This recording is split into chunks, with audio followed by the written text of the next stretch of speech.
والسلام على أشرف الخلائق أجمعين سيدنا وسيد الأولين والآخرين حبيبنا وحبيب إله العالمين إمام المرسلين وخاتم النبيين أبي القاسم المصطفى محمد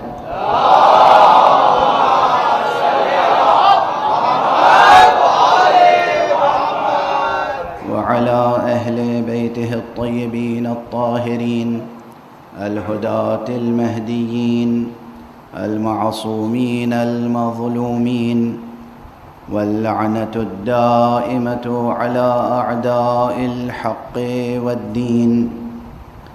أما بعد، فقد قال الله تعالى عز اسمه في محكم كتابه ومتقن خطابه: بسم الله الرحمن الرحيم. الله نور السماوات والأرض مثل نوره كمشكاة فيها مصباح، المصباح في زجاجة، الزجاجة كأنها كوكب دري يوقد من شجرة مباركة زيتونة لا شرقية ولا غربية يكاد زيتها يضيء ولو لم تمسسه نار، نور على نور. صدق الله العلي العظيم.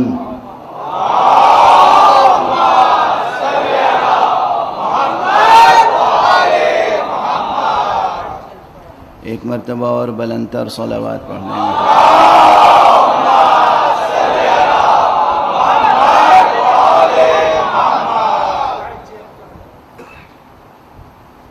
خالق کائنات کی وہ کتاب جو سر بسر کتاب نور ہے، اس کی آیت نور جو ایک امتیازی شان رکھتی ہے، وہ سرنامہ بیان ہے۔ سورہ مبارک نور کی 35ویں آیت ہے۔ انشاءاللہ مومنین کو یہ آیت ویسے ہی حفظ ہوگی، یاد ہوگی انشاءاللہ،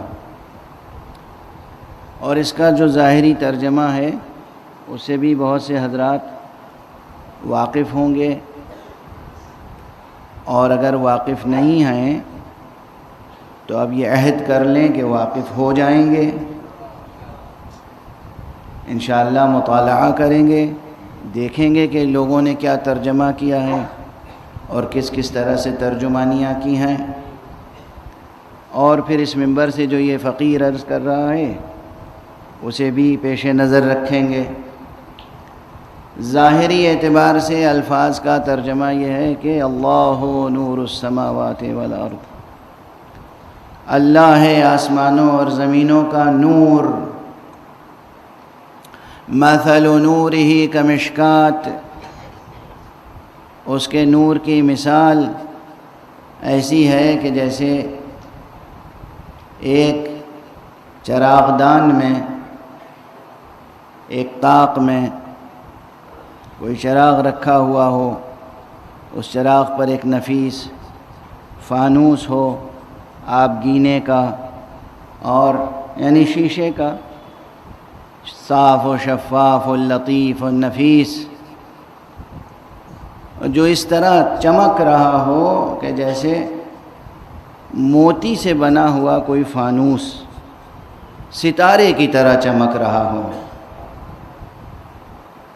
اب یہ جو تشبیہ ہے، ظاہر ہے کہ حق سبحانہ و تعالیٰ کا کلام ہے، اللہ کا کلام ہے۔ یہ یاد رکھیے، یہ کسی شاعر کا کلام نہیں ہے، یہ کسی خطیب کا کلام نہیں ہے، یہ کسی ادیب کا کلام نہیں ہے، یہ خالق کا کلام ہے۔ اس نے اپنے نور کی مثال دی ہے۔ یہیں پر ایک سوال قائم ہو جاتا ہے کہ اسی قرآن مجید میں جب حق سبحانہ و تعالی فرما چکا ہے کہ لیس کمثلہ شیء، اللہ کے جیسی کوئی شے ہے ہی نہیں، تو یہاں کیسے فرما رہا ہے کہ اس کے نور کی مثال ایسی ہے اور ایسی ہے اور ایسی؟ اس کے معنی یہ ہے کہ جہاں فرمایا گیا لیس کمثلہ شیء، اللہ کے جیسی کوئی شے نہیں ہے، وہاں مراد ہے ذات حق۔ واضح ہے؟ اب قرآن کی تکذیب جو بھی کرے گا وہ دائرہ اسلام و ایمان میں نہیں رہ سکتا، کوئی بھی ہو، کتنے ہی لمبے چوڑے کلمے پڑھتا ہو،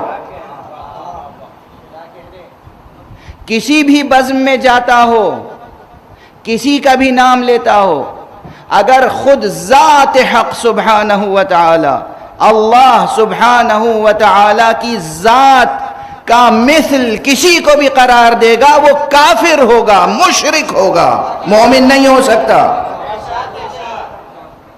اور اس بیان کی روشنی میں یہاں طے کرنا ہوگا کہ یہاں مراد دراصل ذات خدا کی تشبیہ نہیں ہے، نور خدا سے مراد وہ نظام ہدایت ہے جو پروردگار عالم کی طرف سے قائم کیا گیا ہے۔ کل اور پرسوں کی تقریر میں جو میں نے عرض کیا تھا کہ کلید قفل ابجد، یعنی یہ سمجھیے کہ یہ تشبیہ اور استعارے کا نظام قائم ہے، تو یہ تشبیہ کس کی دی جا رہی ہے؟ اللہ کی۔ مگر ممکن ہے اللہ کی تشبیہ؟ نہ اللہ سبحانہ و تعالی کی ذات کا کوئی شبیہ بن سکتا ہے۔ توحید کے جتنے بھی مراتب ہیں، توحید ذات، توحید صفات، توحید اسماء، توحید افعال، نہ کوئی اللہ کی ذات جیسی کوئی ذات ہے اور نہ اس کے صفات اور افعال کے جیسے کسی اور کے صفات اور افعال ہیں۔ یہ ذہن عالی میں رہے۔ اللہ کے مثل اگر آپ نے کسی کو قرار دیا تو قرآن کی تکذیب ہے، نعوذ باللہ خود قرآن کو جھٹلا رہے ہیں آپ۔ اللہ بے مثل ہے، بے نظیر ہے، کوئی اس کی شبیہ نہیں ہے۔ واضح ہے؟ یہاں جو مثال خود حق سبحانہ و تعالی دے رہا ہے وہ توجہ دلا رہا ہے اس نظام کی طرف جو اس نے تمام مخلوقات، تمام ممکنات کے لیے نظام علم و ہدایت قائم کیا ہے، اس کی مثال دے رہا ہے۔ اللہ نور السماوات والارض، اللہ آسمانوں اور زمینوں کا نور ہے، یعنی اللہ آسمانوں اور زمینوں کو روشن کرنے والا ہے۔ کس چیز سے روشن کرنے والا ہے؟ علم سے، ہدایت سے، برہان سے، عرفان سے۔ ہمارے اور آپ کے قلوب کو، ہمارے اور آپ کے اذہان کو کس چیز سے پروردگار عالم منور فرمائے گا؟ اور منور فرماتا ہے جو نور بخشتا ہے پروردگار آپ کو ہر شخص کو۔ یہ یاد رکھیے گا، کوئی ایک فرد بشر بھی روئے زمین پر ایسا نہیں ہو سکتا جس کی حجت خدا پر قائم ہو جائے کہ وہ کہہ سکے ہم تک نور ہدایت نہیں پہنچا، ہم تک تیرا تعارف نہیں پہنچا، ہم تک تیری حجت نہیں پہنچی۔ یہ ممکن نہیں ہے، یہ ممکن نہیں ہے کہ کسی کی حجت خدا وند قدوس پر قائم ہو جائے۔ اللہ کی حجت ہر مخلوق پر قائم ہے اور قیامت تک قائم ہوتی رہے گی۔ یہاں یہی بات یاد رکھیے کہ جو تہ در تہ تشبیہ ہے، استعارہ ہے، جو سملی ہے، جو میٹافر ہے، یہ میٹافوریکل ایکسپریشن اس نظام علم و ہدایت کے لیے ہے۔ جو نظام علم و ہدایت اللہ سبحانہ و تعالی نے اپنے مخلوقات کو ہدایت فرمانے کے لیے قائم کیا ہے. اور اللہ کس ذریعے سے ہدایت فرماتا ہے؟ ہر وہ فرد جو خدا کی طرف سے نظام ہدایت الہیہ کا حصہ بن جائے اس کی حقیقت نوری ہوتی ہے. چاہے محمد مصطفیٰ صلی اللہ علیہ وآلہ وسلم،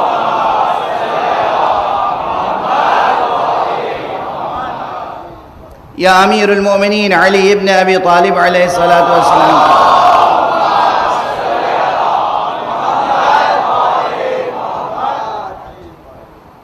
یا حضرت زہرا سلام اللہ علیہا کا،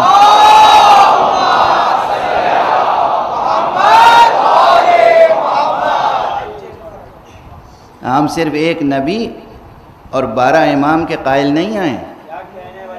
یہ خیال رہے کہ ہم 14 معصومین کے قائل ہیں.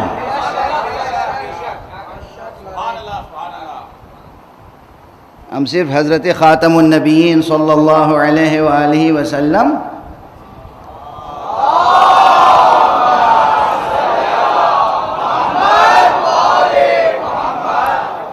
اور ان کے وصی و جانشین جان نبی نفس رسول حضرت علی ابن ابی طالب علیہ السلام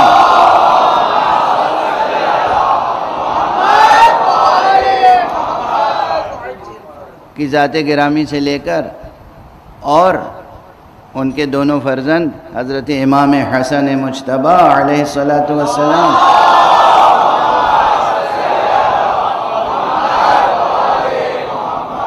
اور حضرت سید الشہداء علیہ السلام اور ان کی ذریت سے ہونے والے ائمہ اہل بیت صرف ان کے قائل نہیں ہیں، بلکہ حضرت زہرا سلام اللہ علیہا کی ذات گرامی وہ ہے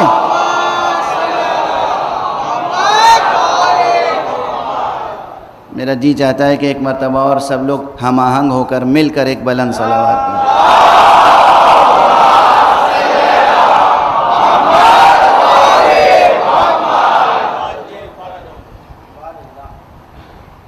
حق سبحانہ و تعالیٰ کی توحید کی دلیلوں میں سے بھی ایک دلیل ہے حضرت زہرا.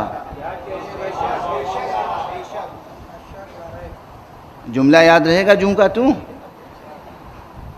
اللہ کی وحدانیت پر قائم ہونے والی جو بڑی بڑی دلیلیں ہیں ان میں سے ایک حضرت زہرا ہیں. بچوں کو سمجھانے کے لیے اگر ہم کہیں کہ کبھی کبھی چیزوں کی تعداد بہت ہوتی ہے اور مرتبے مختلف ہوتے ہیں. اب جیسے مثلاً ہندوستان بھر میں ہائی اسکول کا رزلٹ آئے تو اس میں ایک عنوان ہی ہوتا ہے کہ پوری کنٹری میں کس نے ٹاپ کیا تو ایک ہی نام لیں گے آپ. اور اگر یہ سوال ہو کہ پوری کنٹری میں 5 نام بتائیے جو ٹاپرز ہیں سب سے زیادہ تو 5 نام لیں گے آپ. اور کہا جائے 10 نام بتائیے تو 10 نام لیں گے، ہے نا.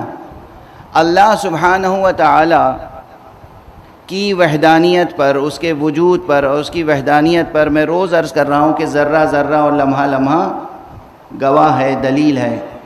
لیکن اگر ہم کہیں اللہ کے علاوہ جو ما سوی اللہ پوری کائنات ہے، اس کائنات میں 5 سب سے بڑی دلیلوں کے نام بتائیے جو اللہ کی وحدانیت پر ہیں.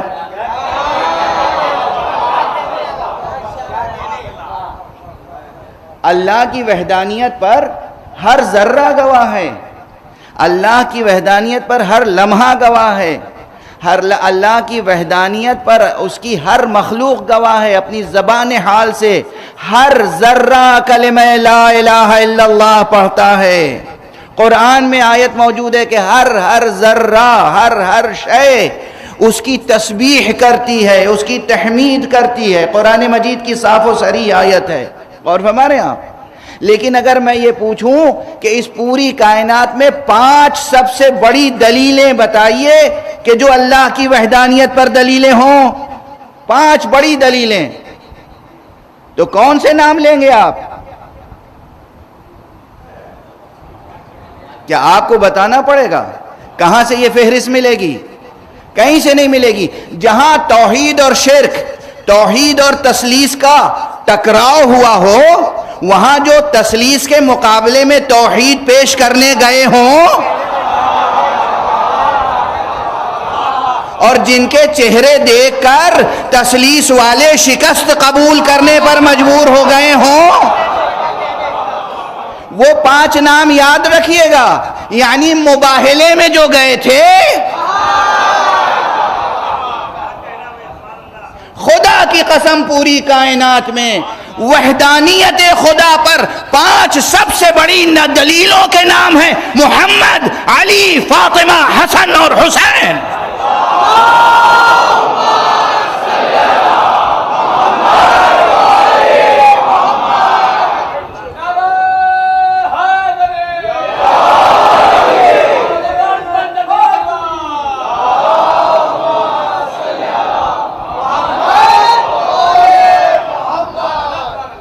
کل اختتام بیان پہ میں نے کہا تھا نا کہ جب کوئی پوچھے کہ کس نے کہا کہ خدا ہے اور ایک ہے، تو بے خوف کہہ دینا حسین نے بتایا ہے۔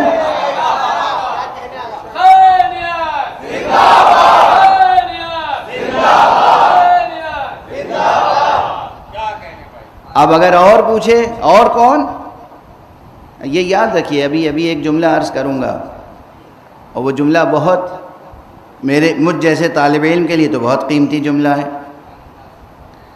نہ جانے کتنی راتیں سحر کر کے اس ایک جملے تک پہنچا ہوں میں، تو وہ آپ کو اس وقت آپ کے سپرد کروں گا کہ جناب والا، یہ 5 نام تو یاد ہو گئے نا۔ یہ کائنات میں سب سے بڑی دلیلیں ہیں اللہ کی وحدانیت کی،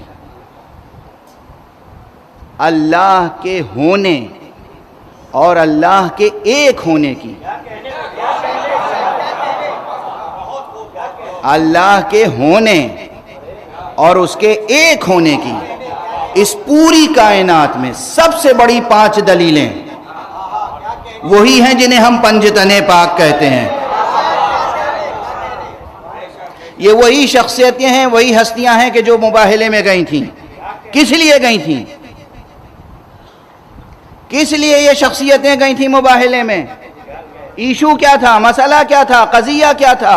ڈسپیوٹ کیا تھا؟ سامنے سوال کیا تھا؟ کیا اب دست ادب جوڑ کے معذرت کر کے میں اسی طرح عرض کروں، کیا محمد ابن عبداللہ کو کوئی بادشاہت چاہیے تھی؟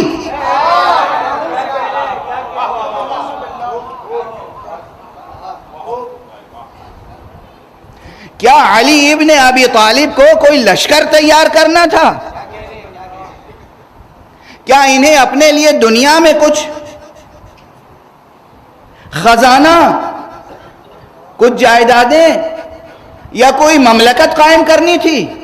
ایشو کیا تھا مباہلے میں؟ توحید اور شرک کا مقابلہ تھا، وحدانیت اور تثلیث کا مقابلہ تھا۔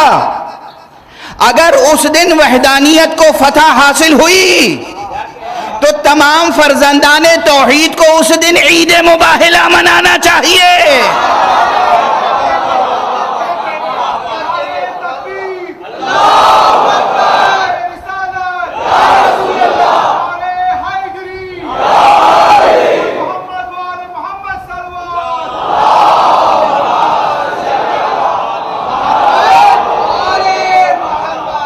بعض حضرات ہم لوگوں کو طعنے دیتے ہیں، بھئی ان کے ہاں تو پتہ نہیں کتنے کلمے ہیں اور کتنی عیدیں ہیں۔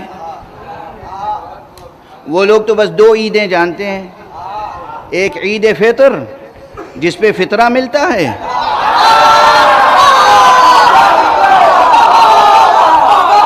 ایک عید قربان جس پہ کھانے کے لیے گوشت مل جاتا ہے۔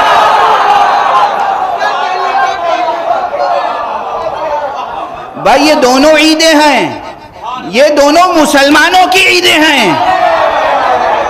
عید غدیر اسلام کی عید ہے. عید مباہلہ توحید کی عید ہے. صلوات پڑھنے محمد و آل محمد.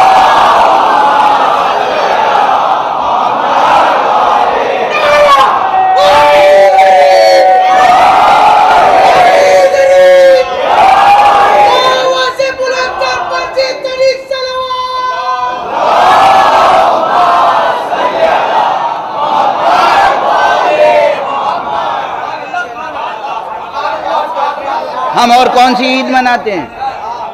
کون سی عید مناتے ہیں ہم؟ جب بھی توحید کا پرچم بلند ہوتا ہے تو ہمارے لیے عید ہوتی ہے. مباہلے میں توحید کا پرچم بلند ہوا ہمارے لیے عید ہے. میدان غدیر میں توحید اور ولایت کا پرچم بلند ہوا ہمارے لیے عید ہے. ارے ولایت کا باطن توحید ہے اور ان دونوں میں عجب رشتہ ہے. کہیں ظاہر ہے توحید، باطن ہے ولایت. کہیں ظاہر ہے ولایت، باطن ہے توحید.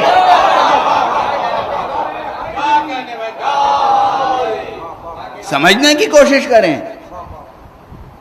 تو جو مباہلے میں گئے تھے، اب عجب ہے یا نہیں؟ یہ جائے تعجب ہے یا نہیں کہ جہاں توحید کا اثبات ہو رہا ہے، جہاں وحدانیت کا اثبات ہو رہا ہے، جہاں شرک سرنگوں ہو رہا ہے، شرک کا پرچم، جہاں لشکر شرک فرار اختیار کر رہا ہے، جہاں لشکر شرک پناہ مانگ رہا ہے اور توحید کا پرچم بلند ہو رہا ہے، وہ تاریخ بھی نہیں یاد ہے مسلمانوں کو اور وہ سال بھی یاد نہیں ہے. بہت اختلاف ہے. پتہ نہیں 9 ہجری میں ہوا تھا مباہلہ یا 10 ہجری میں ہوا تھا. پتہ نہیں 24 ذی الحجہ تھی یا کون سی تاریخ تھی. عموماً کتنی عظیم و شان فتح ہے. خدا کی قسم مسلمانوں، جہاں تک میری آواز جا رہی ہے، بتاؤ کتنی عظیم و شان فتح ہے. کس کی فتح ہے؟ توحید کی. کس کی فتح ہے؟ قرآن کی. کس کی فتح ہے؟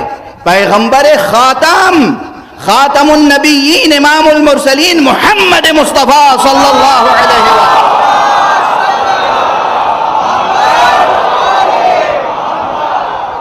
اتنی عظیم الشان فتح کہ جہاں ایک قطرہ لہو نہیں ٹپکا زمین پر اور فتح حاصل ہو گئی.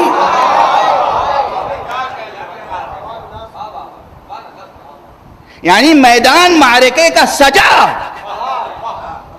میدان تو سجا مگر ایک قطرہ لہو نہیں ٹپکا اور فتح حاصل ہو گئی. اور وہ اتنی بڑی عظیم الشان فتح آپ کو یاد نہیں ہے؟ آپ ذکر بھی نہیں کرنا چاہتے اس کا، سننا بھی نہیں چاہتے، پھر بھی فرزندان توحید میں شمار ہونا چاہتے ہیں.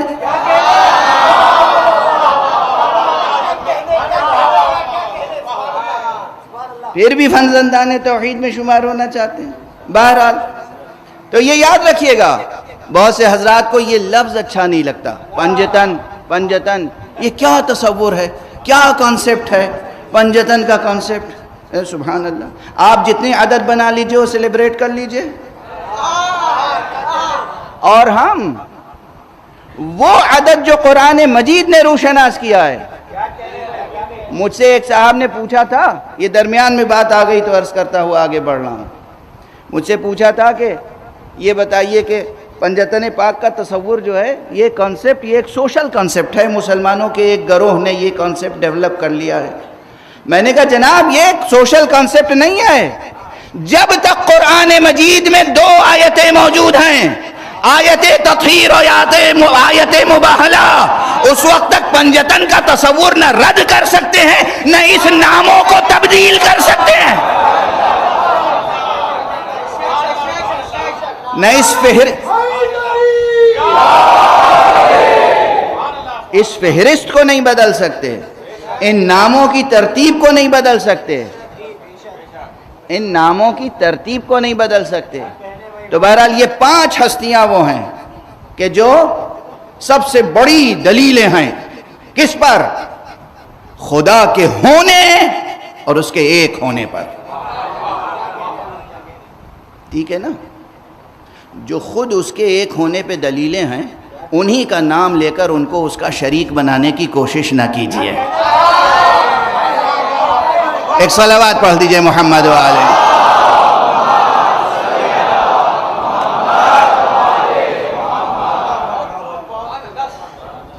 اچھا، اب جو ایک جملہ کہنا چاہ رہا ہوں، اب جو وہ جملہ جس کے لیے یہ درمیان میں آ گئی باتیں، شاید اس میں سے کچھ مکرر جملے ہوں، پہلے عرض کر چکا ہوں گا کہیں.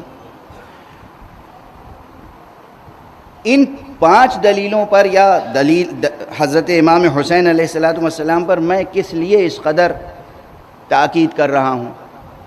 اصل یہ تو حقیقت ہے، میں صرف توجہ دلا رہا ہوں. یہ کوئی نظریہ میں نہیں پیش کر رہا ہوں اپنی طرف سے، یہ تصور کوئی نیا نہیں پیش کر رہا ہوں. آپ مجھے داد نہ دیجئے، آپ غور کیجئے کہ میں صرف اس پہ تاکید کر رہا ہوں. کیوں؟ ذرہ ذرہ لمحہ لمحہ وجود خدا پر دلیل ہے.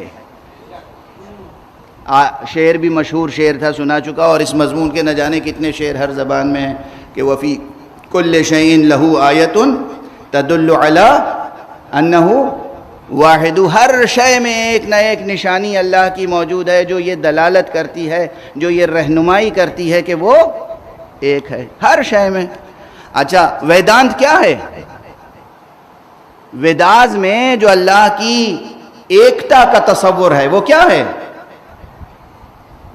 حقیقت میں ویدوں میں اور اپنشد میں اور پرانوں میں جو ہمارے اس ملک کی کتابیں ہیں، ان میں جو ویدانت کا تصور ہے، جو کانسیپٹ ہے، بالکل وہی ہے جو توحید کا تصور ہے. بالکل وہی ہے. اسی لیے تو کہا جاتا ہے ایشور نراکار ہے. ایشور ایک ہے اور نراکار ہے، یعنی اس کا کوئی آکار نہیں ہے، اس کی کوئی شکل صورت نہیں ہے، اور وہ ہے اور ایک ہے. اور وہ بھی کیسا ہے؟ اس کی ایکتا سنکھیاتمک ایکتا نہیں ہے، اسنکھیاتمک ایکتا ہے. اب اس سے زیادہ آسان تو نہیں کر سکتا میں. یعنی انگریزی میں کہتے ہیں، 2 لفظ ہیں انگریزی میں، نیومیریکل وننس اور ان نیومیریکل وننس. نیومیریکل وننس، ان نیومیریکل وننس.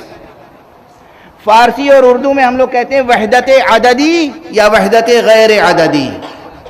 یہ وحدت غیر عددی اور وحدت عددی میں کیا فرق ہے؟ وحدت عددی نیومیریکل وننس، سنکھیاتمک ایکتا، یہ کیا ہے؟ وہ ایک جس کا بالکل ویسا ہی جیسا دوسرا ایک موجود ہو یا وجود میں آ سکے. واضح ہے؟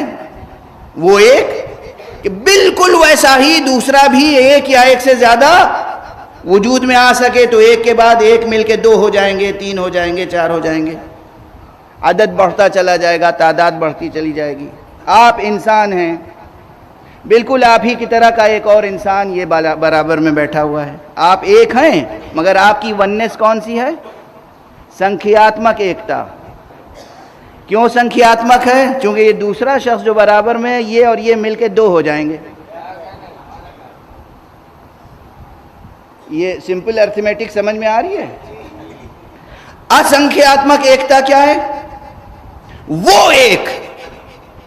ان نیومیریکل وننس کیا ہے؟ وہ ایک کہ اس جیسا کوئی دوسرا ہو ہی نہیں سکتا. واضح ہے؟ ان نیومیریکل وننس، وحدت غیر عددی، اسنکھیاتمک ایکتا.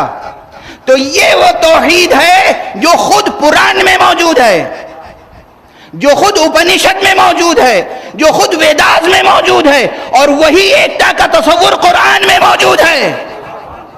تو اللہ کے ایک ہونے پر، کلمہ لا الہ الا اللہ کہنے پر زیب نہیں دیتا کہ قرآن والے قرآن والوں سے ٹکرائیں.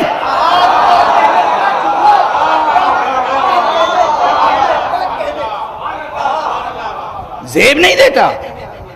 اور اس نے اپنی ایکتا کا سبق اسی لیے پڑھایا ہے کہ میری ایکتا کا یقین کر کے تم لوگ سب ایک رہو، ایک ہو جاؤ، ایک دوسرے کے ساتھ اللہ کی خاطر محبت کرو، اللہ کی خاطر، ایشور کی خاطر، خدا کی خاطر ایک دوسرے کا احترام کرو۔ اس کو بھی کس نے بنایا ہے؟ اللہ نے۔ مجھے کس نے بنایا ہے؟ اللہ نے۔ تو مجھے کیا حق ہے کہ میں اس کی جان لے لوں، یا اسے کیا حق ہے کہ میری جان لے لے؟ اس لیے کہ نہ اس کو میں نے بنایا، جس چیز کو آپ بنائیں آپ کو حق ہے بگاڑنے کا۔ جسے میں بناؤں مجھے حق ہے کہ 1000 بار بناؤں، 1000 بار بگاڑوں۔ جسے میں نے بنایا نہیں اسے مجھے بگاڑنے کا کیا حق ہے؟ سمجھ میں آ رہی ہے بات؟ اسی لیے ایک حدیث ہے، ایک واقعہ ہے دور پیغمبر کا صلی اللہ علیہ وآلہ وسلم۔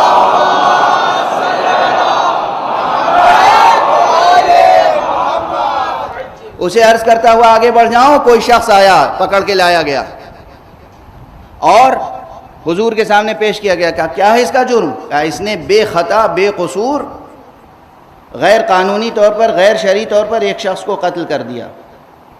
حضور غیظ و غضب کے عالم میں اس سے متوجہ ہوئے اور فرمایا کیا کہ تو نے اللہ کی بنائی ہوئی عمارت کو منہدم کر دیا۔ یعنی یہ جو انسان ہے اسے کس نے بنایا؟ یہ عمارت ہے، عمارت۔ آپ کا وجود ایک عمارت ہے، ایک تعمیر ہے، ایک قلعہ ہے، ایک قصر ہے۔ آپ کیا سمجھتے ہیں اپنے آپ کو؟ اللہ نے تعمیر کیا ہے آپ کو، اللہ کی تعمیر ہے آپ۔ حضور نے کہا تو نے اللہ کی بنائی ہوئی عمارت کو منہدم کر دیا، وائے ہو تجھ پر۔ اب سمجھ میں آ رہا ہے کہ توحید کے ساتھ احترام انسانیت کا پیام کیسے جڑا ہوا ہے؟ ہر انسان محترم ہے، ہر انسان محترم ہے، جب تک کہ وہ قانون کے دائرے میں خود اپنے آپ کو غیر محترم نہ بنا دے۔ واضح ہے؟ بات سے بات نکلتی چلی آئی تو میں یہاں تک آ گیا، اس لیے کہ یہ پیغام بھی ضروری ہے۔ میں نے پہلے ہی عرض کیا تھا کہ جس قدر موقع ملا مجھے برادران وطن تک بھی کچھ پیغام پہنچانے ہیں۔ تو یاد رکھیں یہ بات کہ ہر شے میں یوں تو اللہ کی ایک نشانی ہے، آپ بھی اللہ کی ایک نشانی ہے، لیکن اس کی وحدانیت پر 5 بڑی نشانیاں ہیں۔ یہ ان پر کیوں تاکید کر رہا ہوں؟ توجہ ہے، یہ ذرہ ذرہ اللہ کی وحدانیت پر دلیل ہے نا، مگر لوگ روندتے ہوئے گزرتے ہیں ذروں کو اور اللہ کا کلمہ نہیں پڑھتے۔ شرک نہیں دور ہوتا، کفر نہیں مٹتا، الحاد باقی رہتا ہے۔ اشجار کے سائے میں بیٹھتے ہیں، ہر شجر کی ہر شاخ، ہر کلی، ہر گل کی ہر پنکھڑی اللہ کی وحدانیت پر دلیل دیتی رہتی ہے، مگر نہیں ماننے والے نہیں مانتے۔ اس سے بڑھ کر آگے چلوں، دست ادب جوڑ کے عرض کر رہا ہوں، قرآن مجید لوگ پڑھتے ہیں مگر تسلیم نہیں کرتے۔ مگر یہ جو 5 ہستیاں ہیں نا، میں پوری ذمہ داری سے عرض کر رہا ہوں، احادیث کے ذخیرے کو دیکھ لیجئے، تاریخ کے ذخیروں کو دیکھ لیجئے، ممکن نہیں ہے کہ کوئی واقعاً وجود مبارک و مقدس مصطفیٰ کے سامنے آئے اور پھر توحید کو قبول نہ کرے یا اپنی شکست قبول نہ کرے۔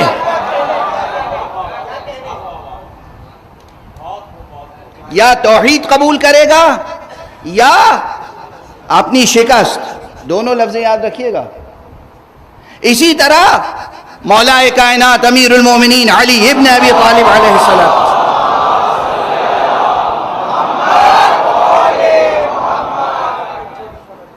کوئی بھی ممکن نہیں ہے کہ منبر توحید پر امیر المومنین جیسا خطیب موجود ہو اور وہ آئے اور خطبہ علی سن کے اس کے دل و دماغ سے کفر و شرک کی تاریکیاں مٹ نہ جائیں۔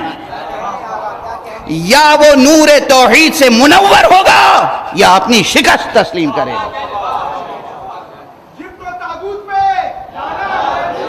یہی کیفیت ہمارے خمسین و جمع میں سے ہر ایک کی ہے، اور یہی سبب ہے، یاد رکھیے، یہی سبب ہے کہ قرآن مجید جو لکھا ہوا دو دفتیوں کے درمیان ہے، اسے ہم کہتے ہیں قرآن صامت، یعنی یہ ہے خاموش قرآن. ہم محمد اور آل محمد کو کہتے ہیں قرآن ناطق، یہ ہے بولتے ہوئے قرآن. کوئی حرف باطل کہہ کے گزر جائے، یہ دو دفتیوں کے درمیان قرآن خاموش رہے گا، مگر ممکن نہیں ہے کہ محمد اور آل محمد خاموش رہ جائیں. صلوات پڑھیں محمد و آل محمد.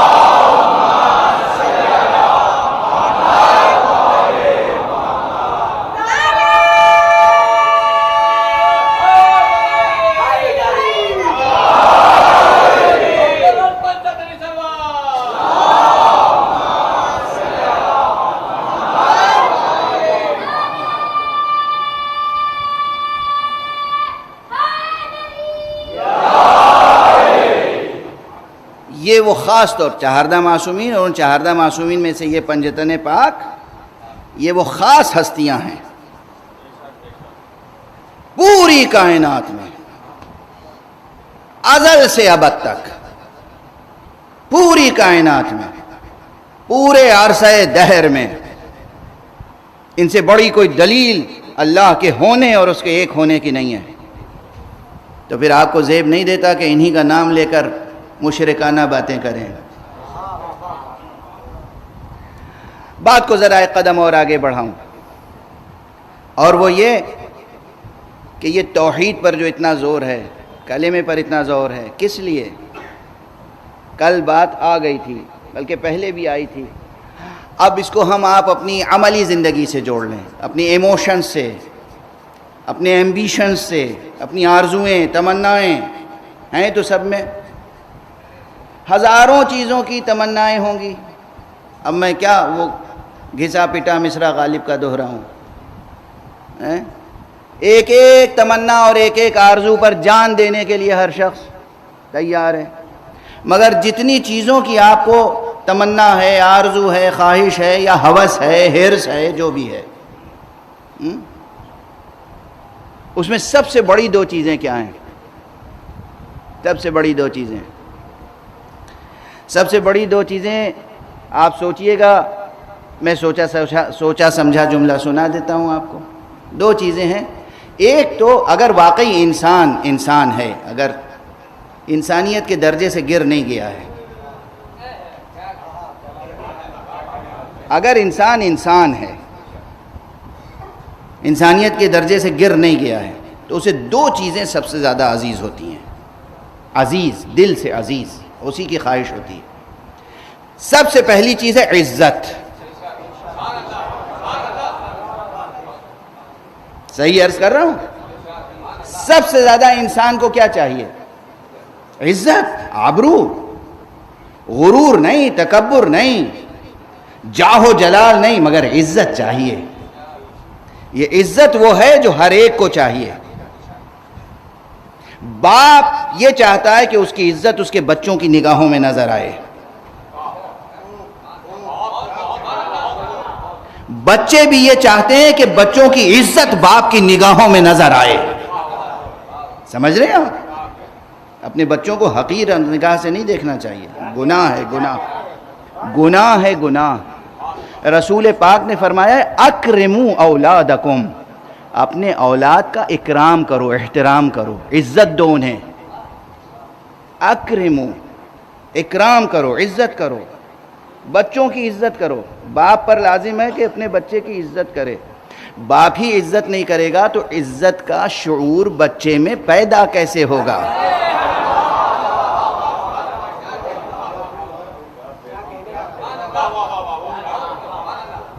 واضح ہے نا؟ یہ ویلیوز، یہ اقدار، بات آ گئی اقدار کی. یہ ویلیوز کہاں سے پروان چڑھیں گے؟ تو عزت ایک چیز ہے جو ہر ایک کو چاہیے. باپ بیٹا ہو، بھائی بھائی ہو، میاں بیوی ہو، عزیز ہوں، رشتہ دار ہوں، ددیالی ہوں، ننیالی ہوں، سسرالی ہوں، دوست ہوں، احباب ہوں، اجنبی ہوں، دو اجنبی ملتے ہیں کسی ایئرپورٹ پر، یہ کہیں کے وہ کہیں کے، مگر ایک نے دوسرے کو دیکھا اور احترام اور عزت کی نظر سے دیکھا تو دونوں میں محبت پیدا ہو جاتی ہے۔ ایک نظر میں ایک محبت کا رشتہ پیدا ہو جاتا ہے۔ اور اگر کسی نے بے اعتنائی سے، تکبر سے، غرور سے کہ صاحب میں تو امریکہ یا لندن کا رہنے والا ہوں، میں گورا ہوں، میں کسی کالے کو عزت سے کیوں دیکھوں، تو وہاں کیا پیدا ہو جاتی ہے؟ عداوت، دشمنی۔ ایک چیز ہے عزت، دوسری چیز کیا ہے؟ غنا۔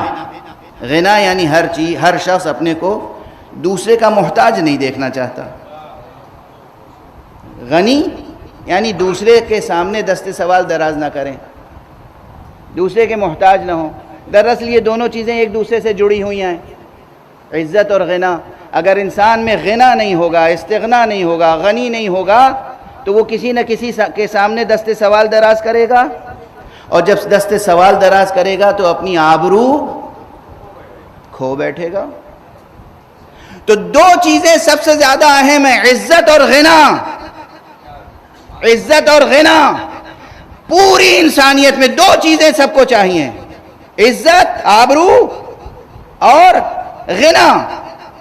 ہمارے اور آپ کے معلم توحید، معلم انسانیت، شہید حق، قتیل ظلم، امام الشہداء ابو عبداللہ الحسین علیہ السلام فرماتے ہیں،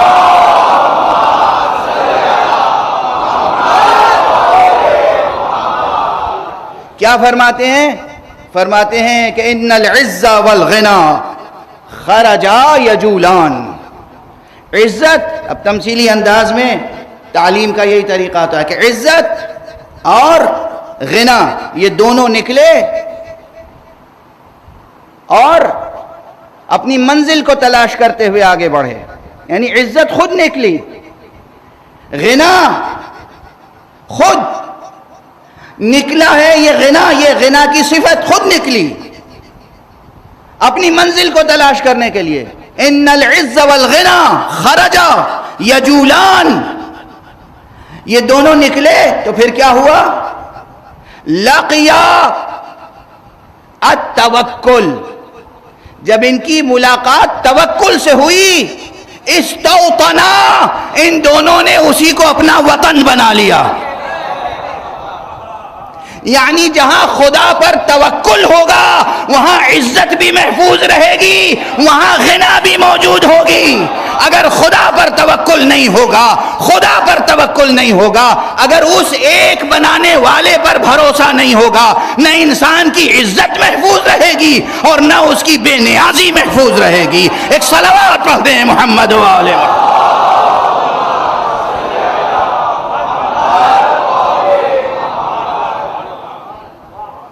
اب سمجھ میں آئی بات کہ توحید کا کس لیے پیغام اتنا بار بار دیا گیا؟ توحید، توحید، توحید، لا الہ الا اللہ، لا الہ الا اللہ، لا الہ الا اللہ۔ آدم سے لے کر خاتم تک، اور خاتم کے بعد اس وصی و جانشین پیغمبر سے لے کر اور قائم آل محمد تک،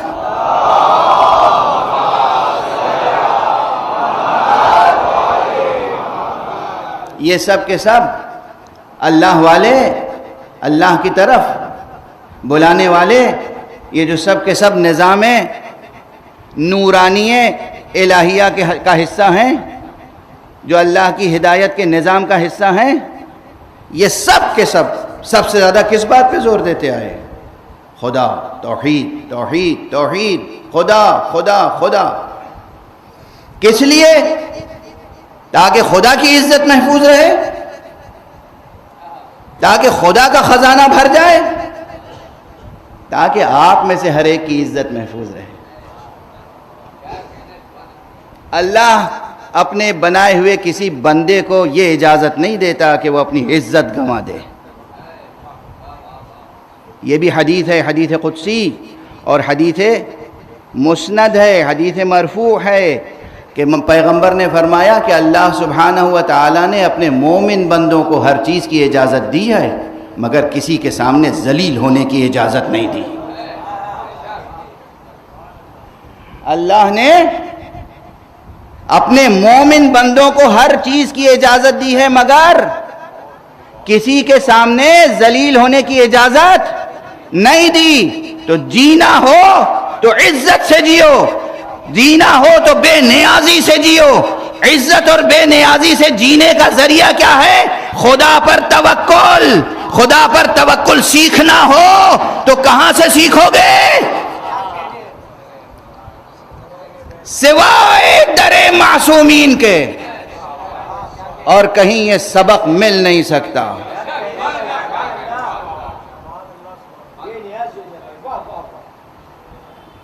اب جڑ گئی نا بات زندگی سے، روزمرہ کی زندگی سے۔ جب تک ہماری اور آپ کی روزمرہ زندگی سے بات مربوط نہ ہو، جڑے نہیں، اس وقت تک مولا خود اپنے ذکر سے راضی نہیں ہوں گے۔ پوچھیں گے تم نے ادھورا پیغام پہنچایا، تم نے ہمارا نام تو سنا دیا، یہ تو بتایا ہی نہیں ہمارے چاہنے والوں کو کہ ہمارا نام لینے سے ان کا بھلا کیا ہوگا۔ جو ہیں مومن عارف، وہ مومن ہیں، عارف ہیں، جانتے ہیں، لیکن کتنے ہیں روئے ارض پر، کتنے ہیں روئے زمین پر جو نہیں جانتے؟ تو انہیں بتانا ہوگا۔ ہاں ودن بریکٹ، وقت تیزی سے گزر رہا ہے، لیکن بہرحال یہ جملہ بھی کہہ دوں آپ کی ذہانتوں میں بھروسہ کر کے۔ توکل کا لفظ جب ہم استعمال کرتے ہیں تو لوگ سمجھتے ہیں کہ توکل کے معنی ہے کہ بس اللہ کا کلمہ پڑھا، اشہد ان لا الہ الا اللہ، اشہد ان محمد رسول اللہ صلی اللہ علیہ وآلہ وسلم۔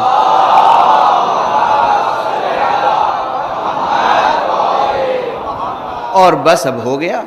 مولانا نے تو کہا تھا توکل، قرآن میں ہے توکل، حدیث میں ہے توکل، اس لیے بس اب ہاتھ پہ ہاتھ دھر کے گھر پہ بیٹھے ہیں۔ فقر و فاقہ ہے، جہالت ہے، تنگی ہے، تاریکی ہے، کہ بھئی آپ نکلتے کیوں نہیں، کام کیوں نہیں کرتے، علم کیوں نہیں حاصل کرتے، کوشش کیوں نہیں کرتے؟ میں تو توکل اختیار کیے ہوئے ہوں۔ یہ کانسیپٹ صحیح نہیں ہے، ایبسولوٹلی رانگ۔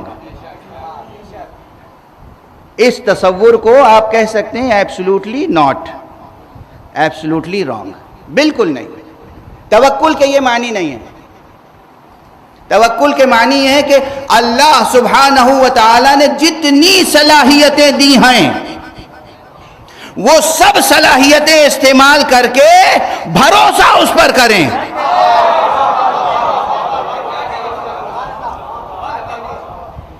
اور اس کی عام مثال، وہ مثال کسانوں پر پوری دنیا میں ظلم ہوتا ہے، ہمیشہ ہوا ہے۔ کسانوں پر، مزدوروں پر، یہ جو نچلا طبقہ سمجھا جاتا ہے، حالانکہ جو لوگ اپنے کو اوپر کا طبقہ سمجھتے ہیں وہ یہ نہیں جانتے کہ اگر کسی عرش میں پائے لگے ہوئے نہ ہوں تو عرش ٹھہرے گا کہاں؟ کسی کرسی کے پائے نہ ہوں تو وہ کرسی بلند کیسے ہوگی؟ تو یہ مزدور، یہ محنت کش، یہ کھیتوں میں زراعت کرنے والے، کھیتی کرنے والے کسان، اگر یہ ختم ہو گئے دنیا سے تو آج جس بلند کرسی پر یا جس اونچے عرش پر آپ بیٹھے ہوئے ہیں اس کا وجود ہی ختم ہو جائے گا۔ بہرحال زیادہ دیر تک گفتگو نہیں کر سکتا، اور اس منبر کی خصوصیت یہ ہوتی ہے کہ جو لوگ گھنٹوں بھاشن دیتے ہیں، تقریریں کرتے ہیں گھنٹوں، وہ اس منبر سے نکلنے والے چند لفظوں میں باتیں ادا ہو جاتی ہیں، چند لفظوں میں میسج کنوے ہو جاتا ہے۔ یہ اس معجزہ اس منبر کا، اس فقیر کا نہیں، اس طالب علم کا نہیں، اس منبر کا یہ معجزہ ہے۔ بہرحال تو کسان کی محنت کل کیا ہوتی ہے؟ اس کی جتنی صلاحیت ہے، بازوؤں میں صلاحیت ہے، زمین ہے سامنے، پانی کی نہر ہے، بیج ہیں، زمین کو اس نے تیار کیا، اس میں بیج ڈال دیا، پانی کی سینچائی کر دی، جو کچھ آپ کو کرنا تھا کر دیا، اب اس کے بعد کیا کرتا ہے کسان؟ چاہے جانتا ہو لفظ توکل یا نہ جانتا ہو، اب وہ توکل کر رہا ہے۔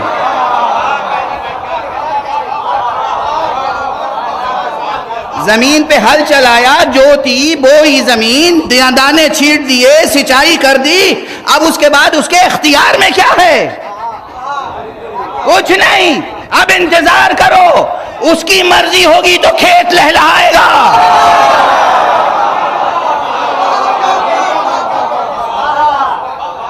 اس کی مرضی نہیں ہوگی تو کھیت نہیں لہلہا سکتا۔ جس طرح زراعت میں، کھیتی میں یہ مسئلہ ہے، اسی طرح زندگی کے ہر شعبے میں یہ مسئلہ ہے۔ تعلیم ہو، بزنس ہو، نوکری ہو، زندگی کا کوئی بھی شعبہ ہو، اللہ سبحانہ و تعالی نے جو بھی صلاحیت دی ہے وہ صلاحیت پوری کی پوری استعمال کرو، استعمال کرنے کے بعد اس پر بھروسہ کرو، اور اس نے وعدہ کیا ہے کہ ہم کسی کی کوشش کو رائیگاں نہیں کرتے۔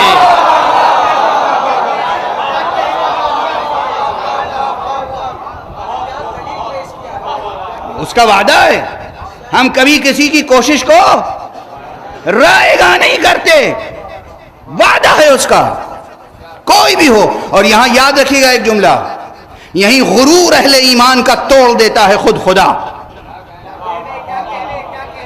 دیکھو تو ہمارا خدا کیسا عادل ہے، کیسا انصاف والا ہے، کیسا منصف ہے۔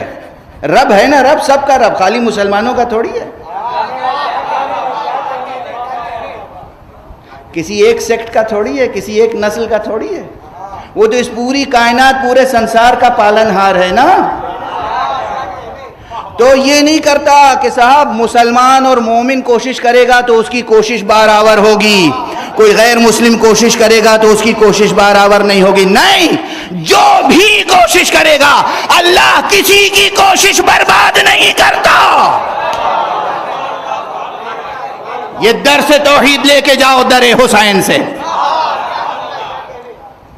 مگر یہ کہ اس کی مرضی اور مشیت میں آ چکا ہو، کوئی شخص گناہ کرتے کرتے، سرکشی کرتے کرتے، ظلم کرتے کرتے اتنا آگے بڑھ چکا ہو کہ خدا کی پھر مصلحت ہو کہ جنت شداد کو برباد کرے، وہ ایک الگ مسئلہ ہے۔ بات سے بات نکلتی چلی جا رہی ہے، گفتگو آگے بڑھتی چلی جا رہی ہے۔ دامن بیان کو سمیٹ دوں صرف 2 اشاروں میں، تاکہ وقت کی محدودیت کے ساتھ آج آپ کے حصے میں جو آنسو ہیں وہ نظر کر سکیں۔ میں نے بار بار کہا نا آج کہ اس کائنات میں اللہ کی وحدانیت پر 5 بڑی دلیلیں ہیں، مگر ہماری زبان پر، میں بھی شامل ہوں، خدا کی قسم ہماری زبان پر سب سے زیادہ حسین کا نام کیوں آتا ہے؟ اب اس پر بس 2 اشارے۔ ایک روایت میری نظر سے گزری، اور وہ روایت یہ ہے کہ ایک مرتبہ رسول پاک کے بہت عظیم الشان صحابی، چاہنے والے صحابی، جن صحابی کی صحابیت میں ان کے بلند و بالا مرتبے میں کسی کو شبہ نہیں ہے، وہ ایک مرتبہ حضور کے پاس آئے، جناب سلمان فارسی۔ سلمان فارسی تو مشہور ہو گئے ہیں، لیکن معلوم ہے ان کو کس لقب سے پکارنا چاہیے؟ سلمان محمدی۔ کسی نے پوچھا سلمان تمہارے بابا کا نام کیا تھا؟ تو رسول نے سلمان سے پہلے کہا تم سمجھو کہ سلمان ابن اسلام، سلمان ابن اسلام، سلمان فرزند اسلام، سلمان محمدی۔ رسول کے پاس آئے اور کہا یا رسول اللہ میں اپنے دل کی ایک کیفیت بیان کرنا چاہتا ہوں، اور وہ کیفیت یہ ہے کہ میں جاننا چاہتا ہوں کہ کہیں میرے ایمان میں کوئی کمی تو نہیں ہے، یہ دل کی کیفیت میں کوئی نعوذ باللہ کوئی کمزوری تو نہیں ہے؟ کہا کیا ہے سلمان؟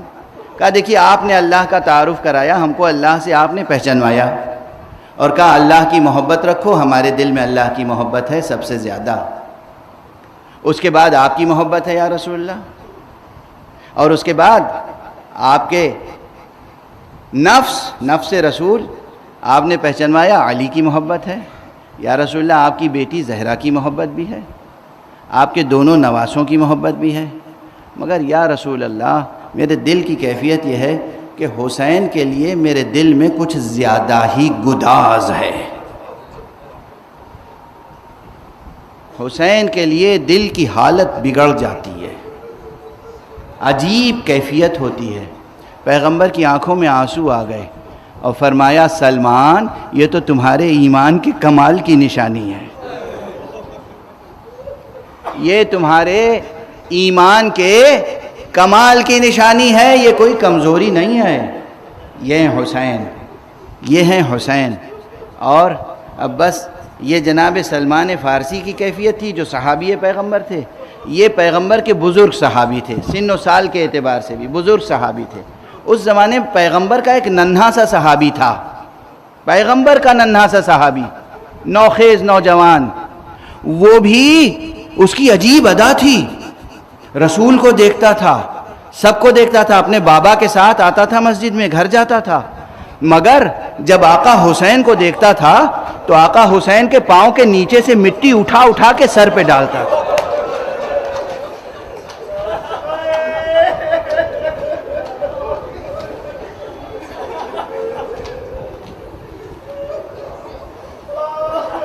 سمجھ گیا، آپ کا ذہن پہنچ گیا۔ رسول کے ایک صحابی تھے مظاہر کا ایک بیٹا تھا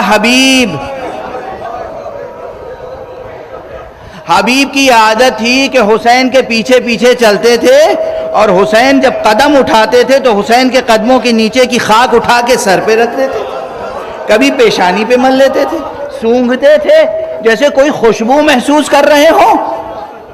کیا عشق تھا حسین سے، کیا محبت تھی حسین سے۔ بس عزیزان گرامی، آج کی مجلس تمام ہو گئی، آپ کی آنکھوں میں آنسو آ گئے، آپ کی آوازیں بلند ہو گئیں۔ آج چھٹی مجلس ہے، اور آج عموماً ہم آقا حسین کو، یہ تو پورا محرم حضرت زہرا کو حسین کا پرسہ دینے کے لیے ہے، مگر آج ہم حسین کو حبیب کا پرسہ دیتے ہیں۔ کیا محبت ہے، کیا عشق ہے، کیا اعتماد ہے، کیا اعتماد ہے، کیا رشتہ اور رابطہ ہے، اور کیا مرتبہ ہے کہ حبیب کو امام حسین نے جب خط لکھا ہے تو کیا لقب لکھا؟ من الحسین ابن علی الى الرجل الفقیہ حبیب ابن مظاہر۔ حسین ابن علی کی طرف سے یہ خط ہے ایک مرد فقیہ کے نام۔ لفظ فقیہ سے کانوں کو مانوس رکھیے، لفظ فقیہ سے کانوں کو مانوس رکھیے، طبیعتوں کو مانوس رکھیے، دلوں میں لفظ فقیہ کی عزت و حرمت کا لحاظ رکھیے۔ حسین حبیب کو لکھ رہے ہیں الی الرجل الفقیہ۔ آپ تمام یہ تذکرے سنتے رہتے ہیں، اب دامن وقت میں بالکل گنجائش نہیں ہے، لیکن حق مجلس ادا کرنے کے لیے، آقا حسین کو پرسہ دینے کے لیے چند جملے اور عرض کروں گا۔ یہ در اہل بیت کی خاک اٹھا کر سونگھنا، بوسہ دینا، سر پہ ڈالنا، یہ بچپن ہی کا وتیرہ نہیں تھا حضرت حبیب ابن مظاہر کا۔ یہ روایت میں نے اپنی آنکھوں سے پڑھی ہے کہ جب روز عاشورہ حبیب کربلا پہنچے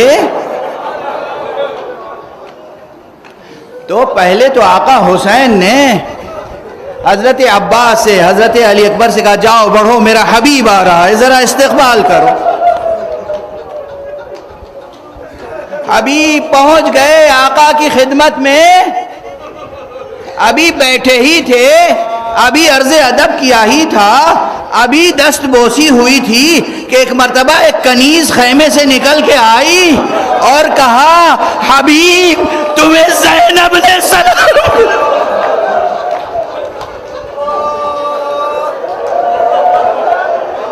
اب حبیب سے آقا کے پاس بیٹھا نہیں گیا، کہا آقا مجھے اجازت ہے کہ در خیمہ تک جاؤں۔ آقا حسین نے اجازت دی، حبیب خیمے کے پردے تک پہنچے، ایک مرتبہ آواز دی، نبی زادیوں میرا سلام، سر سے امامہ اتارا، در خیمہ کی خاک اٹھائی، سر پہ ڈالی، اب یہ وقت آ گیا ہے، زینب مجھے سلام۔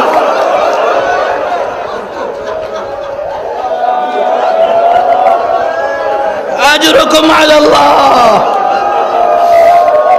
اجرکم علی اللہ۔ ارے حبیب کے مصائب بھی بڑے قیامت کے مصائب ہیں۔ بعض روایتوں میں ہے حبیب آقا حسین سے تقریباً 10 برس بڑے تھے، بعض روایتوں میں، بعض روایتوں میں اس سے بھی زیادہ ہے، یعنی عمر میں، سن و سال میں، بعض روایتوں میں 75 برس کی عمر تھی جناب حبیب کی۔ اور اس سن و سال میں حبیب نے کربلا میں جو جہاد کیا ہے، اب وقت نہیں ہے، بالکل وقت نہیں ہے کہ میں تفصیل عرض کروں، بالکل وقت نہیں ہے کہ تفصیل عرض کر سکوں، وقت بھی ختم ہوا اور میری آواز بھی، میرے سینے کی طاقت بھی آج جواب دے رہی ہے، مگر بس ایک منظر کی طرف اشارہ کرنا چاہتا ہوں۔ حبیب کربلا میں شہید ہو گئے، جس طرح تمام اصحاب حسینی کا سر قلم کیا گیا، حبیب کا بھی سر قلم کیا گیا۔ حبیب کا سر قلم کر کے ایک شقی نے، جو حبیب کا قاتل تھا، یہ بے ادبی کی، یہ گستاخی کی، حبیب کا کٹا ہوا سر اپنے گھوڑے کی گردن میں باندھ دیا، اور 11 محرم کو جب کربلا سے اسیران حرام کوفے لے جائے گئے تو ان کے ساتھ ساتھ یہ شقی بھی تھا جس کے گھوڑے کی گردن میں حبیب کا سر آویزاں تھا، اور اس بھیڑ میں، اس مجمع میں، وہاں حبیب کا ایک بیٹا کھڑا ہوا تھا جس کا نام تھا قاسم ابن حبیب۔ بیٹے نے ایک مرتبہ دیکھا بابا کا سر گھوڑے کی گردن میں آویزاں ہے، پیچھے پیچھے چلنا شروع کیا، آنسو پوچھ رہا ہے، پیچھے پیچھے چلا جا رہا ہے۔ ایک مرتبہ اسے کہا کہ اے شخص میری ایک التماس ہے، میری ایک درخواست ہے۔ کہا کہو کیا کہنا چاہتے ہو؟ کہا یہ جو سر ہے نا، یہ میرے بابا کا سر ہے، یہ میرے بابا کا سر ہے، کیا اسے تھوڑی دیر کے لیے مجھے دے سکتا ہے یا مجھے عطا کر سکتا ہے کہ میں اس سر کو دفن کروں؟ اس شقی نے جواب دیا یہ میرے اختیار میں نہیں ہے، حاکم کی طرف سے یہ مجھے اجازت نہیں ہے۔ بچہ بہت تڑپا اور اس کے بعد اس مجمع سے چلا گیا۔ بعد میں جب موقع ملا تو اس نے انتقام لیا ہے، لیکن اس وقت وہ بچہ چلا گیا۔ کیوں؟ اس لیے کہ اس سے دیر تک بابا کا سر دیکھا نہیں جا رہا تھا۔ ہائے حسین کے بچے، ہائے عباس کے بچے، کربلا سے کوفہ، کوفے سے شام تک، سامنے نوکے نیزہ پر حسین کا کٹا ہوا سر، اور مسلسل بچے دیکھ رہے ہیں، گریہ کر رہے ہیں، ماتم کر رہے ہیں، اور یتیمی کا لباس پہنے۔